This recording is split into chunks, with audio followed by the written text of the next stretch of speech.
जय जगन्नाथ नमस्कार मु कादम्बिनी आपण समस्त को स्वागत करुछि मो चैनल मो पाकशाला को। आज मु आलू चिप्स तैयारी करबा पे जाउछि। आलू चिप्स तैयारी करी 8 टाइट बॉक्स रे रखिले वर्ष वर्ष रहिले भी किछि खराब होबनी। नुआ आलू रे ही आलू चिप्स तैयारी ही थाए। फेब्रुआरी मार्च अप्रैल रे ही नुआ आलू मिली थाए। घर को के गेस्ट आसिले आलू चिप्स को भाजी के आपण देई परिबे। संध्यार चा टाइम रे चा सहित भी आलू चिप्स को भाजी के खाई परिबे। छोट छुआ जदि घरे अछंती छोट छुआ को आलू चिप्स खाया पे बहुत भल लगे। चलंतु आलू चिप्स तैयारी करदबा। आलू चिप्स तैयारी करिवा पे गुटे किलो मु आलू नीची। आलू को भल भाबरे धोई देई गुटे छणा रे रखि देइची। एमिति मीडियम साइज रो आलू ही हमें आलू चिप्स तैयारी करिवा पे नबा। एबे आलू रो मु चोपा काढी दउची। मु तो चोपा काढी आलू चिप्स तैयारी करची। आपण चोपा सहित भी तैयारी करि परिबे। दर्शक बंधु मोर ए वीडियो को प्रथम रु शेष पर्यंत देखंतु। आशा करुछि आपन को भल लागिवो। आपन को भल लागिले वीडियो को लाइक शेयर सब्सक्राइब करी बेल बटन रो ऑल ऑप्शन को दबे दियंतु। मु जेबे भी नुआ वीडियो अपलोड करबी आपन नोटिफिकेशन पाई जिवे। जो माने मो चैनल को नुआ रे आछंती प्लीज सब्सक्राइब कर दियंतु। जो माने सब्सक्राइब करचंती सन को बहुत बहुत धन्यवाद। देखंतु गोटे आलूर चोपा मु काढ़ी देली। आलूर चोपा काढ़िला परे गोटे पात्र रे नॉर्मल सफा पानी ने आलू को आमे रखिदबा। एमिति आमे सबुजाक आलूर चोपा काढ़ी सेम पानी रे रखिदबा। देखंतु सबुजाक आलूर मु चोपा काढ़ी देली। एबे आमे आलू चिप्स तैयारी करदबा। आलू चिप्स तैयारी करिवा पे अन्य एक पात्र रे रूम टेम्परेचर सफा पानी आमे नबा। एबे एथिरे आमे आलू चिप्स तैयारी करदबा। आलू चिप्स तैयारी करिया पे ओटे मु एमिति ओटे छांच नेची। ए छांच रे आमे आलू चिप्स तैयारी करिवा। आलू चिप्स तैयारी करिवा टाइम रे बहुत केयरफुली आलू चिप्स तैयारी करिवा नला हाथ कटि जिवो रक्त बाहरिवो। देखंतु मु केमति आलू चिप्स तैयारी करची। आलू चिप्स तैयारी करी आमे एंटी सफा पानी रे ही पकेइबा। एमिति पतला पतला आलू चिप्स तैयारी करिबा। देखंतु मु केमति आलू चिप्स तैयारी करची। आलू को तळरू छांचर तळरू ऊपर को मु नौची। एमिति ही आलू चिप्स तैयारी करिबा। एंटी छोट पीस हला पर्यंत आमे आलू चिप्स तैयारी करिबा। एंटी छोट पीस हे गेले आपण अन्य कोथरे भी यूज करि परिबे। मु सेटा आलू चिप्स रे ही यूज करिया पे पके देली। ए देखंतु गोटे आलू चिप्स तो हे गला। एंटी पतला पतला करे आलू चिप्स करी पानी रे पके दबा। एमिति सबुजाक आलू चिप्स को तैयारी कर दबा। आ सबुजाक आलू चिप्स तैयारी हे गला। एबे आमे पानी बदले बदले 2-3 थर आलू चिप्स को धोई दबा। आ गोटे पात्र रे ठंडा सफा पानी आमे नबा। सेथरे आलू चिप्स को पके दे भल भाबरे धोई दबा। मु 3 थर धोई सारिला परे देखंतु आलू रो केते सफा पानी बाहरुची। एबे आलू को आमे 2 भाग करी बतुरे दबा। एबे 2टा पात्र रे ठंडा सफा पानी आमे नबा। पात्र रे एबे फिटिकिरी गोटे गोटे टीस्पून आमे पके दबा।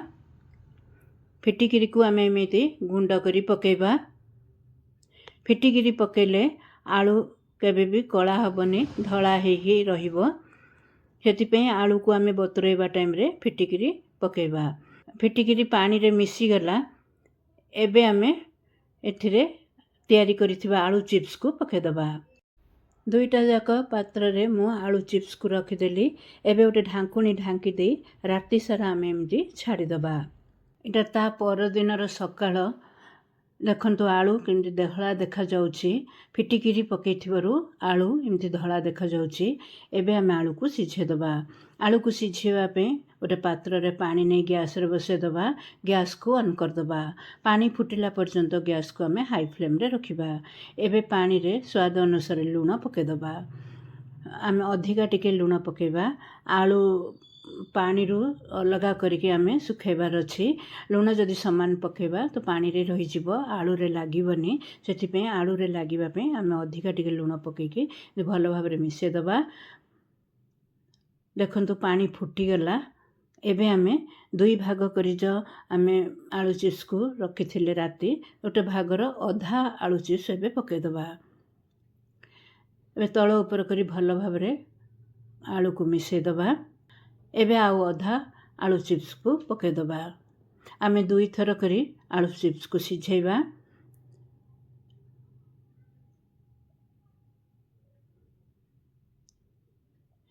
एबे आलू चिप्स को किछि समय फुटिबा पे छाड़दबा। आलू चिप्स बेसी समय लागिबनी सिझिबा पे, जल्दी सिझिजिबो। एबे आमे आलू चिप्स सिझिला कि नै चेक करिबा। आलू चिप्स बहुत गरम अच्छी, हाथ रे आमे पानी टिके लगेगी चेक करिबा। आलू चिप्स सिझी जाइछि। एबे आमे गैस को बंद करदबा। आलू चिप्स को गोटे छणा रे काढ़ीदबा।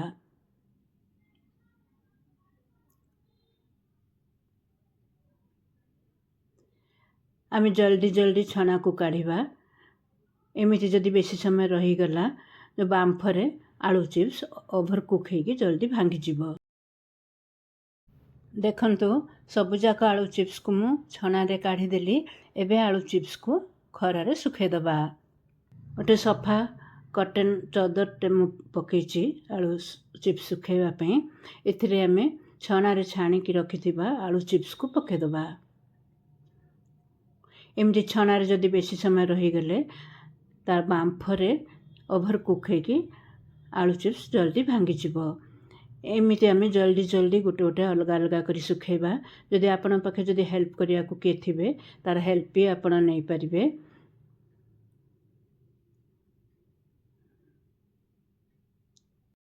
देखंतु सबुजाक आलू चिप्स को अलग अलग करी मु सुखे देछि। आलू चिप्स सुखिला परे केते दिन रे आलू चिप्स सुखिला मु परे आपण को कहिबी। देखंतु आलू चिप्स सुखी गला। सुखिला परे भी केते धड़ा देखा जाउछि। आलू चिप्स 4 दिन लागिला सुखिबा पे। एबे चलंतु आलू चिप्स को भाजी दबा। आलू चिप्स को भाजीबा पे रिफाइन तेल कढ़े पके मु गैस रे बसे देथिली। तेल एबे गरम हे गलानी। एबे अल्प अल्प आलू चिप्स को पके आमे भाजी दबा। आलू चिप्स को भाजीबा पे आमे तेल को मीडियम रे ही गरम करके भाजीबा। आलू चिप्स भजा हे गला। एबे आलू चिप्स को काढ़ी गोटे प्लेट रे रखि दबा। मु आउ टिके भाजी की आपन को देखे दउछि। देखंतु आउ अल्प टिके आलू चिप्स पके दबा गरम तेल रे। ए आलू चिप्स भी भजा हे गला। एबे सेम प्लेट रे काढ़ी की रखि दबा। देखंतु आलू चिप्स भजा हे गला। एबे मु गोटे भांगी की आपन को देखे दउछि केते कुरकुरा हे के साउंड होछि। एमिति आलू चिप्स आधारे रखले छोट छुआ मैंने खाइबे। जदि आपण चटपटा आलू चिप्स खाइबा को इच्छा होछि तो एथिरे आमे लंका गुंड पकेकी भी खाई परिबा। मु तो खाली लंका गुंड पकोछि। आपण बीट लूण बा चाट मसला पकेकी भी खाई परिबे। आलू चिप्स तैयारी हे गला। आपण तैयारी करंतु। आपणकर अनुभव मते शेयर करंतु। रहिली दर्शक बंधु, पुणी देखा हबो अन्य एक नुआ वीडियो रे।